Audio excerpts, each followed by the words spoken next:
Velvet Kavisha publication आणि झेप सामाजिक संस्था यांच्यातर्फे आयोजित विश्वविक्रमी पुस्तक प्रकाशन सोहळ्यामध्ये सर्वांचं स्वागत. आणि त्या सोहळ्यातील साहिबा या कथासंग्रहाच्या लेखिका अपर्णा देशपांडे मॅम, तुमचं खूप खूप स्वागत. कोणत्याही आपल्या हौसेला वय, जेंडर आणि कुठल्याही परिसीमा नसतात. त्याचं एक उदाहरण आहे. मी वय नाही सांगणार आहे. पण प्राध्यापिका, इंजिनिअरिंग कॉलेजमधल्या प्राध्यापिका आहेत. त्यांचं 200हून अधिक दिवाळी अंकांमध्ये लेख प्रकाशित झालेले आहेत. या आधी पण एक कथासंग्रह प्रकाशित झालेला आहे. आशा देशपांडे मॅम, तुमचं खूप खूप स्वागत.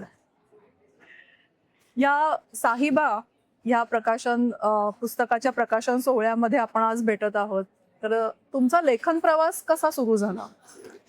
साधारणतः एक 7-8 वर्षांपूर्वी माझ्या मुलीनी फेसबुकमध्ये म्हणजे मला इंट्रोड्यूस करून दिलं की तू लिहितेस, लिहित जा.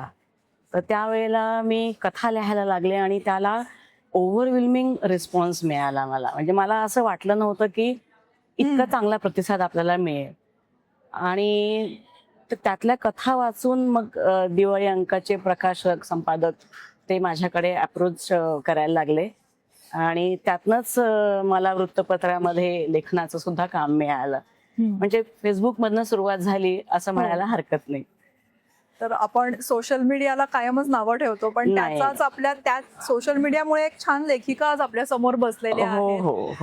आणि त्यांनी आता उल्लेख केला त्याप्रमाणे लोकसत्तामध्ये चतुरंग पुरवणीमध्ये त्या लिहिते. हो, यापूर्वी पण माझं चतुरंगला 2021 मध्ये सदर होतं, जगणं बदलताना ह्या नावाने. आणि मध्ये मी काही मुखपृष्ठ लेख लिहिले त्याला, म्हणजे कव्हर स्टोरी.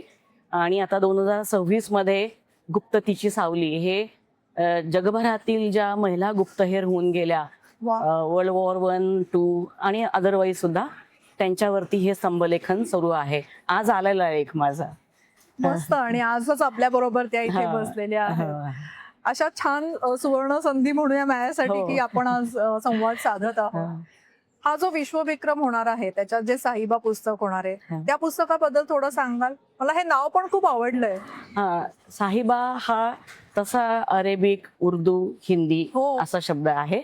आणि भाषेनुसार त्याचे जे अर्थ आहेत हे आदरयुक्त एखाद्या महिलेला म्हटलेलं, म्हणजे महोदया किंवा एखादी स्त्री मैत्रीण, म्हणजे सहृदयी मैत्रीण किंवा सहचरी, अशा अर्थाने हा शब्द वापरला जातो. आणि या शब्दाचं मला खूप लहानपणापासून आकर्षण वेगवेगळ्या कारणांनी होतं. असं की माझे वडील माझ्या बहिणीला काही खास अचिव्हमेंट केली की वाह मिर्झा साहिबा असं म्हणायचे.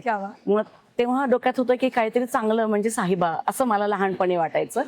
आणि नंतर मग अर्थ कळत गेला. आणि असं मी स्त्रियांविरुद्ध म्हणजे च्या बाजूनी नेहमी कथा लिहिते, म्हणजे केंद्रस्थानी नेहमी स्त्री असते. त्याच्यामुळे डोक्यात होतं की आपण कथासंग्रह लिहिला तर साहिबा हे त्याचा आपण शीर्षक ठेवूया, नाव ठेवूया असं. खूपच सुंदर. त्यांच्या बोलण्यामधून पण त्यांचं प्राध्यापकी हे मला जाणवतोय की छान त्यांचं लेखन आणि हे आहे. तुम्ही लहानपणी, म्हणजे आता तुम्ही जे सदर आधी लिहिलं होतं मागच्या वर्षी, त्याच्यामध्ये मला एक आजच्या काळाशी अनुरूप एक प्रश्न विचारायचा आहे की वाचन संस्कृती कशी बदलत गेली? आधी लोक खूप वाचन करायचे, पण आता लोक सोशल मीडियाच्या आहारी गेले. पण त्यात सुद्धा आपण पुस्तकं लिहितोय. तर तुमचा अनुभव कसा आहे वाचकांच्या दृष्टीने विचारते? वाचन कमी झालंय असं मला नाही वाटत. वाचन करण्याचं जे माध्यम आहे ते बदलत गेलं. म्हणजे हातात पुस्तकं घेऊन वाचणारी लोक जरी कमी झालेली असली तरी, प्रिंट मीडिया नसला तरी पण हा जो डिजिटल माध्यम आहे त्याच्यातनं लोक आणि तरुण पिढी वाचते. तुलनेने संख्या कमी झालेली असेल कारण आकर्षण भरपूर आहेत. पण आता मला ज्या पद्धतीचे रिस्पॉन्सेस किंवा मेल येतात त्यामध्ये तरुण मुलं आणि मुली खूप मोठ्या संख्येने असतात. त्याच्यावरून जाणवतं की अरे हे लोक वाचतात. आणि तो अनुभव खूप सुखद आहे. म्हणजे प्रमाण कमी झालेलं आहे पण वाचत नाहीयेत असं नाही. माध्यम बदललेलं असू शकतं. माध्यम बदललेलं आहे. खूपच सुंदर वेगळा पर्स्पेक्टिव्ह आज तुमच्याशी बोलताना कळला. उगीच आपण नवीन पिढीला नावं ठेवतो खरं तर, असं पण वाटतंय. वेल्वेट कविशा पब्लिकेशन आणि आता विश्वविक्रमामध्ये पुस्तक प्रकाशित होणार, त्याबद्दल थोडं सांगाल? हो, मुळात की नाही मला वर्षाचं मला कौतुक ह्या करता आधी वाटलं की अशा प्रकारचा विक्रम आपण करावा, हा विचारांचं बीज मनामध्ये जे आलं ना, हो. त्याकरता आधी तिचं कौतुक. दुसरं म्हणजे ती मनुष्य ठेवीच्या बँक तिच्या अत्यंत समृद्ध आहेत. तिच्या खरंय. पाठीमागे मैत्र जे आहे ते खूप खंबीर उभं आहे. त्यामुळे तिने जेव्हा मला विचारलं की असा विचार आहे, मी म्हटलं येस, होणार. आणि नक्की. लिहिणार का? मी म्हटलं हो, क्या तुझ्या या उपक्रमामध्ये होणार, मी सहभागी. कोणाला नाही आवडणार अशा विश्वविक्रमामध्ये आपलं एखादं पुस्तक व्हावं. नक्कीच. त्यामुळे अत्यंत आनंद आहे.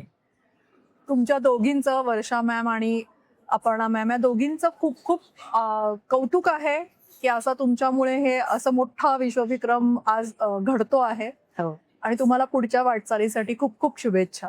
धन्यवाद. वेल्वेट कविशा पब्लिकेशनचा आज विश्वविक्रमी पुस्तक प्रकाशन सोहळा आहे.